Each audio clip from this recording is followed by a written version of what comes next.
네, 우리 그 정주영 씨에 대해서는 여러 가지 많은 일화도 많고 또 그분이 했던 말도 많이 회자가 되고 있고 그 중에 이제 가장 이렇게 강력하게 와닿는 그분의 말 가운데 하나가 해봤어? 뭐 그 말이라고 그랬잖아요. 막 그렇게 이유를 대고 그렇게 막 안 되는 조건들을 쭉 나열을 했을 때 당신 해봤냐고. 참 우리에게 어떤 그 새로운 도전을 하게 하는 그분의 삶에서 나온 한마디의 고백이지 않나 하는 생각을 합니다. 이제 중동에 가서 그분이 일을 할 때 건설 현장에서 그런 일이 있었다고 그러잖아요. 이렇게 저는 이렇게 잠을 자는데 막 이렇게 뭐가 물어서 뭔가 싶었더니 이제 벼룩이 그렇게 막 물더래요. 그래서 이걸 어떻게 할까 그러다가 침대를 놓고 침대 위에서 이렇게 자는데 침대 위에까지 막 올라오더래 벼룩이. 그래서 이 벼룩을 어떻게 좀 퇴치할까 싶어서 침대 저기에다가 물을 대야를 떠서 침대 내 코너에다가 대야에다가 침대를 똥 놓고 이제 거의 다 침대를 놓고 이렇게 잠을 잤는데 어떻게 또 벼룩이 또 무는지. 그래서 어디서 이렇게 무나 싶어서 봤더니 벼룩이 이렇게 쭉 벽을 타고 올라가서 천정까지 올라가 가지고 자기 몸에 낙하를 하더래. 야, 그걸 이렇게 보면서 이 벼룩도 살려고 별짓을 다 하는구나. 근데 내가 무엇을 못하겠는가. 어떤 그분의 그런 어떤 무모하다고 생각할 수 있는 그런 도전과 그런 그 마음들을 통해서 우리 한국 경제에 큰 하나의 획을 긋는 그런 일을 만들지 않았나 생각을 해봅니다. 우리 예수 믿는 사람은 이 영혼을 살리고 전도하는 일이 하나님이 가장 기뻐하는 일입니다. 그 일에 우리가 무모할 정도로 가서 복음을 전하고 가서 또 복음을 전하고, 이게 우리가 그리스도의 이름으로 가서 복음을 전하면 역사는 하나님이 하시고 성령님이 하시고, 근데 통계로 보면은요, 일생을 통해서 한 번도 복음을 전해본 경험이 없는 사람이 의외로 많습니다.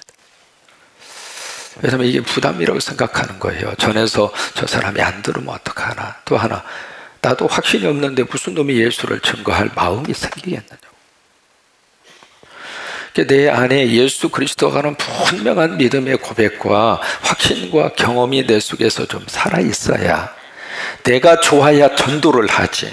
나도 좋은지 뭔지도 모르고 내가 지금 예수 그리스도를 믿는다고 하지만 습관적으로 와 있는 경우들도 없지 않아 있고, 또 하나 의례적으로 형식적으로 이렇게 신앙생활을 하다가 보니까 복음에 대한 말씀은 들어도 복음에 대한 감격이 없으니까 전할 마음도 없고 전할 생각도 없고 전하고 싶지도 않고. 차인표라고 하는 배우가 있습니다. 그분이 이제 그런 고백을 합니다. 팬들이 자기를 사랑한다 그러면 자기도 팬들을 향하여 난 당신들을 사랑한다고. 근데 그렇게 이야기를 했지만은 내가 그들을 진심으로 사랑하지는 않았다고. 왜냐하면 내가 그들을 팬들을 정말로 사랑한다면 내가 가장 소중히 여기는 것을 그들에게 나눌 수가 있어야 되는데, 나는 내가 가장 소중하다고 생각하는 복음과 예수 그리스도를 한 번도 팬들하고 나누지 못했다고. 그렇다면 내가 그들을 진심으로 사랑한 것이 아니라고. 근데 또 하나는 그들에게 정말로 내가 믿는 예수 그리스도와 복음을 전하지 못한 근본적인 이유는 내가 40년 동안 신앙생활을 했지만 그 예수님을 인격적으로 만난 경험이 전혀 없다는 거예요. 그냥 주일날에서 교회 나간 것뿐이었고 예배 드린 것뿐이었지. 정말로 그 인격과 그 삶 속에 정말 복음과 예수 그리스도와의 진정한 만남의 경험, 영적 체험이 그에게 없었기 때문에, 내가 이 복음을 전하고 예수 그리스도를 전하면 인기가 떨어질까 봐서, 또 팬들이 나를 이상한 사람으로 취급할까 봐서, 그리고 내가 복음을 전하고 내가 예수 그리스도를 전하는 순간 팬들이 일어나서 그 자리에서 뛰쳐나갈까 봐 나는 복음을 전가하지 못했다고. 그런데 2006년 10월 나는 예수 그리스도와의 만남이 있었다고 하는 거예요. 여러분, 우리 안에 이런 그 영적 어떤 깊은 하나님과의 교제와 그리고 예수 그리스도, 특별히 복음과의 만남의 감동이 있어요. 그것이 있으면은 정말 내가 소중하게 생각하고 내가 사랑하는 그것을 내가 사랑하는 사람에게 줄 수 있고, 또 믿음으로 순종하고 믿음으로 복음을 증거하면 나머지의 역사는 하나님이 하시더래요. 오늘 다니엘이라고 하는 하나님의 사람을 통해서 하나님의 메시지를 전합니다.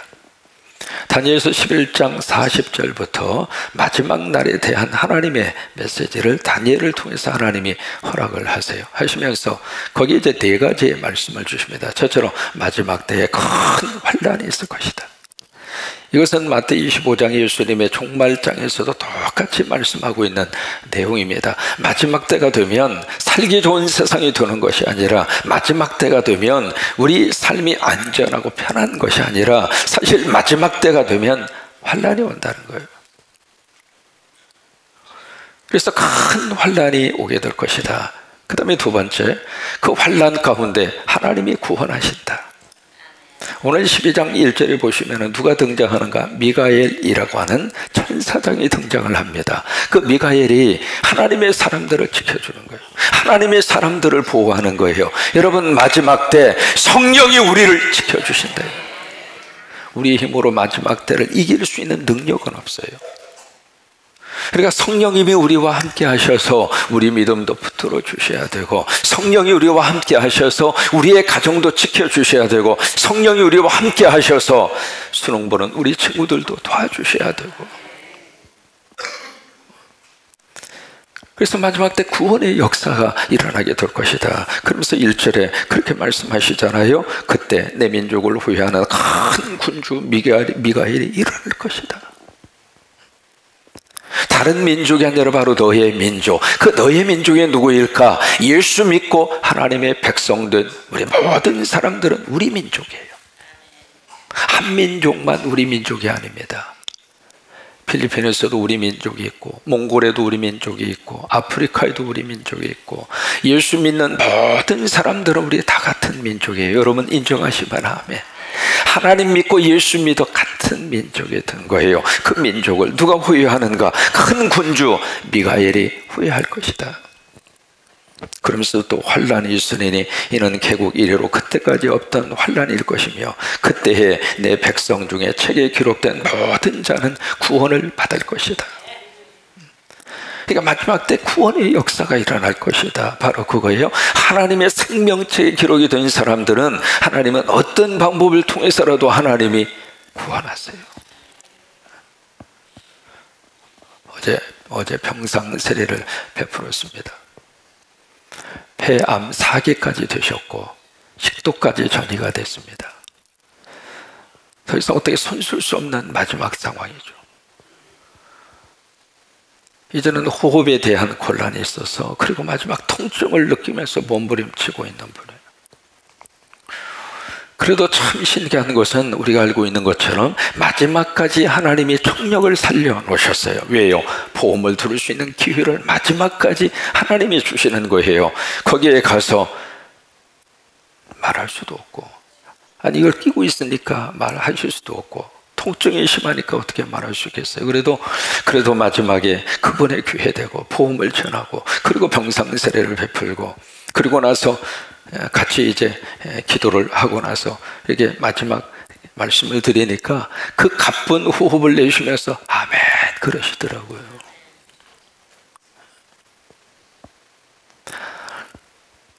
여러분, 그걸 보면서 안타깝기도 하지만 또 하나, 그래도 마지막 순간까지 하나님이 구원하시는 거예요. 하나님이 복음을 듣게 하시는 거예요. 여러분, 그것이 하나님의 놀라운 역사입니다. 하나님의 백성으로 삼으려고 하는 사람들은 어떤 방법을 통해서라도 하나님의 사람으로 만드시는 거예요. 세 번째로 마지막 날에 무슨 일이 있을 것인가? 부활이 있습니다. 그래서 2절을 보시면 땅의 티끌 가운데 자는 자들 중에 많은 사람들이 깨어날 것이다. 이게 부활입니다. 신약 복음서에만 부활이 기록되는 것이 아니라 이미 구약 성경에 복음에 대한 말씀을, 부활에 대한 말씀을 우리에게 하시고 있는 거잖아요. 티끌, 바로 우리가 이 세상 떠나면 다 흙으로 돌아가잖아요. 그 가운데 있는 사람 중에, 그 다음에 자는 자 중에 많은 사람들이 깨어날 것이다. 바로 부활이에요. 그 다음에 부활과 그 다음에 영생을 받는 자도 있겠고, 수치를 당하여서 영원히 부끄러움을 당할 자도 있을 것이다. 부활이 두 종류잖아요. 생명으로 부활하는 사람, 그래서 천국으로 부활하는 사람, 영생으로 부활하는 사람, 그 다음에 영원한 멸망으로 부활하는 사람. 그러면서 3절 말씀에 지혜 있는 자는 궁창의 빛과 같이 빛날 것이다. 이게 지혜 있는 사람이 누구일까? 잠언에서 말씀하고 있는 대로 하나님을 모신 사람, 예수 믿는 사람이 지혜 있는 사람이잖아요. 성령님 붙들고 사는 사람이 지혜 있는 사람이잖아요. 새벽에 나와 기도하는 사람이 지혜 있는 사람이잖아요. 그 지혜 있는 사람은 바로 궁창의 빛과 같이, 궁창은 바로 The Heaven, 하늘입니다. 하늘의 빛처럼 빛날 것이다.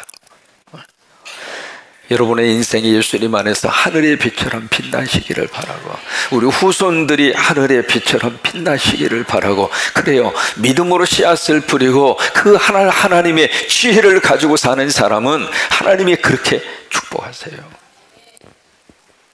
그래서 그 다음 말씀에 많은 사람을 옳은 대로 돌아오게 한 자, 한두 사람이 아니라 많은 사람, 그 사람을 옳은 데가 어디일까? 여러분, 옳은 데라고 하는 것은 바로 예수 그리스도가 있는 데가 옳은 데예요. 그래서 오른손이 하는 것이라고 하는 말씀을 하시잖아요. 그 오른손이라고 하는 것은 바로 예수 그리스도의 이름으로 하는 것은 오른손이 하는 거예요. 그러니까 예수님의 이름으로 하는 것은 오른손으로 하는 거예요. 오른손으로 하는 것을 왼손이 모르게 하라. 그 왼손이라고 하는 것은 복음적으로 하지 않는 것, 세상적으로 하는 것은 왼손으로 하는 거예요. 그러니까 여기 옳은 데라고 하는 것은 바로 예수 그리스도가 있는 데가 바로 옳은 데예요. 그 옳은 데로 돌아오게 한 자는 별과 같이 영원히 빛나리라. 이것이 하늘 스타입니다. 천국의 스타. 스타를 두 가지로 해석하잖아요. 스스로 타락한 사람, 그것을 스타라고 이야기하고, 또 두 번째는 스스로 타의 모범이 되는 사람, 그것을 스타라고 그래요. 우리가 사랑의 조각을 통해서 여기에 다니엘서 2장 12장 3절이 있는 대로 우리 모든 성도들이 하늘의 스타가 되시기를 주의 이름으로 축원합니다. 저희 학교 스승님 가운데 김정준 박사님 계세요. 그분을 통해서 제가 구약을 배웠습니다. 이번에 폐결핵으로 마산 요향 폐결핵 요향소에 요향을 합니다. 그때의 폐결핵은 거의 죽음의 병이었죠. 그래서 그 마산 요양소에 있는 그 폐결핵 요양소의 시설이 1, 2, 3, 4, 5, 6, 7 그런 식으로 해서 맨 끝에 시체실이 있었다고 합니다. 그래서 병에 대한 상태에 의해서 조금 약한 분은 1호실에 있다가 치료받고 나가고, 좀 중하면 2호실로 옮기고, 그 다음에 3호실로 옮기고, 그 다음에 6호실까지 갔다가 호흡이 끊어지면 7호실 시체실로 옮겼답니다. 근데 김정준 박사님이 어디까지 갔는가? 6호실까지 갔습니다. 거의 숨이 끊어지기 직전이죠.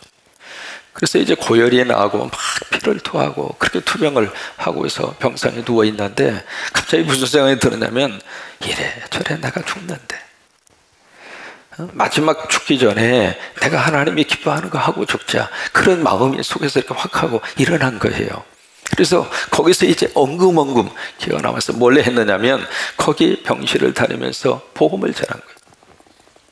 한 사람이라도 전도하다가 가자, 한 사람이라도 구원은 시키고 내가 가자, 그런 마음으로 그냥 그 고통 속에서 기어나오면서. 근데 이게 6호실에 있는 분이 기어나와가지고 5호실 들어가서 전도를 하니까 사람들이 다 놀라는 거예요. 거기 환자들은 다 알 거 아니겠어요. 그러니까 거기 있는 사람이 피를 토하고 각혈을 하면서 복음을 전하고 그리고 전도를 하니까 거의 대부분 사람들이 알겠다, 나 신앙생활 하겠다, 나 예수 믿겠다. 그래서 거기 있는 병실에 있는 사람들이 다 예수를 믿고, 그리고 구원 속으로 들어오고, 그 다음에 4호실에 가서 전도하고 3호실에 가서 전도하고, 근데 전도를 하면 할수록 무슨 현상이 나타났느냐면 이분이 욕실에 있던 환자가 이게 치유가 일어나서 오후실로 옮기고, 전도하면 할수록 오후실에 있다가 사후실로 옮기고, 사후실에 있다가 사무실로 오고, 나중에 완치돼서 퇴원하셨어요. 그래서 이분이 영국의 에딘버러 대학에 가서 유학을 하시고, 함태원 부통령, 우리 성광교회하고도 관계가 있잖아요. 트로션의 입구에 그 정초라고 하는 것을 함태원 부통령이 쓰셨잖아요. 그 함태원 부통령이 유럽을 순방할 때 통역으로 동행한 분이 김정준 박사예요. 그래서 그때 함태원 부통령하고 같이 이야기하면서 한국신학대학에 땅이 필요한데, 그래서 그분하고 헬리콥터를 타고 수유리 일대로 쭉 돌면서 원하는 대로 가지라고, 그렇게 해서 한국신학대학 땅을 그때 불화를 받은 거예요. 놀래지도 않으시. 이게 말이죠, 참 하나님께서 그렇게 역사를 하시는 거예요. 그리고 마산결의 요양소 바로 앞에 바로 그들을 위한 교회당이 세워지고, 지금도 하나님은 그렇게 역사를 하십니다. 지금도 하나님은 그 능력을, 하나님의 귀한 사랑하는 종들을 통해서 지금도 하나님은 그 일을 하세요. 대한민국에서 가장 복음화율이 높은 곳, 신안군 어디예요? 정도. 전체 주민의 90%가 예수입니다. 여러분 그렇게 된 거 아시잖아요. 그 배후에는 누가 있었어요? 문중정이라고 하는 전도사님. 이분이 17살 때 섬에 이렇게 시집을 갔는데 남편 얼굴도 모르고 시집을 간 거죠. 딱 갔는데 신혼 첫날 밤부터 무슨 놈의 남자가 첩을 끼고, 첩이 있는 집으로 신혼 첫날 밤 가서 첩하고 잡아서 자는 거예요. 그날부터 완전히 소박을 맞은 거예요. 그리고 그 첩에, 그러니까 자기 남편하고 첩하고 낳은 자식을 이분이 가서 손수 받아야 할 정도. 그러니까 말로 다 표현할 수가 없는 시집살이. 와, 그 속에서 나 도저히 나 못 살겠다. 그러나 죽어야 되겠다. 물에 빠져 죽어야 되겠다. 그래가지고 바닷속으로 뛰어들려고 그러는데 그 순간에 내가 죽어서 시체가 둥둥 뜨면 무슨 창피인가. 그래서 여기서 죽으면 안 되겠다 해서 목포로 나왔다고 그러잖아요. 목포 나와서 죽으려고 그러다가 여기도 바닷속에 뛰어들면 이것이 둥둥 떠서 중도까지 가가지고 거기서 발견되면 무슨 창피야. 그래서 서울로 가서 죽자, 한강에 가서 죽자. 그래서 그 마음으로 서울에 가서 한강으로 가는 그 순간에 갑자기 어느 천막에서 막 무슨 노래소리가 나고 막 신바람 나는 소리가 나서 이게 뭔가 싶어서 죽을 때 죽더라도 한번 들어가 보자. 가봤는데 거기가 이성복 목사님의 부흥집회 현장이었잖아요. 근데 갑자기 남자가 나오더니 큰 소리로 우리 가운데 소박 맞은 여자, 가슴에 하늘을 품고 있는 여자, 하나님 이 시간 만나주시기를 바라고, 예수 믿고 그 인생 뒤집어지라고, 예수 믿고 그 인생 바꾸지라고. 그 목사님의 말씀이 하늘의 불덩어리로 가슴에 왔잖아요. 다 자기 이야기잖아요. 소박 맞고 지금 여기까지 와서 죽으려고 그러는데. 그래서 이성복 목사님의 그 부흥집회에서 은혜를 받고 이성복 목사님으로부터 차차한 믿음의 훈련을 받은 거예요. 목숨 바쳐 전도해라. 하나님이 다시 살려주었으니까 이제는 하나님 의지하고 예수님 시집가서 주님 위하여 남은 인생 바쳐라. 그래서 이제 소박맞은 자기 시집살이 하던 그곳으로 돌아왔잖아요. 와가지고 죽을 때까지 1950년 10월 5일 이분이 순교를 당해요. 공산당이 이분을 죽일 때 그 죄목이 뭔 줄 알아요? 새끼를 많이 낳는 씨암탉. 그게 죄목이에요. 이분은 평생 아기를 가진 적이 없습니다. 무슨 놈의 새끼를 많이 낳았어요? 복음으로 그렇게 자녀들을 많이 낳은 거예요. 그분을 통해서 신안군 전체가 다 복음화가 되고, 그러니까 공산당이 이 새끼를 많이 낳은 씨암탉이라고 그래가지고 1950년 10월 5일 날 죽인 거예요. 죽으면서 그때 그분이 마지막으로 했던 말이 있습니다. 나는 죽여도 좋으니 내 교인들은 손대지 말라고. 그리고 죽었어요. 그분은 천국으로 갔지만 70년의 세월이 지난 지금도 그곳이 하늘의 별처럼, 하늘의 별처럼. 그래요. 이 세상에 남길 수 있는 너무 좋은 것은 십자가와 그리고 영혼이에요. 여러분, 그 은혜가 넘치기를 주의 이름으로 축원합니다.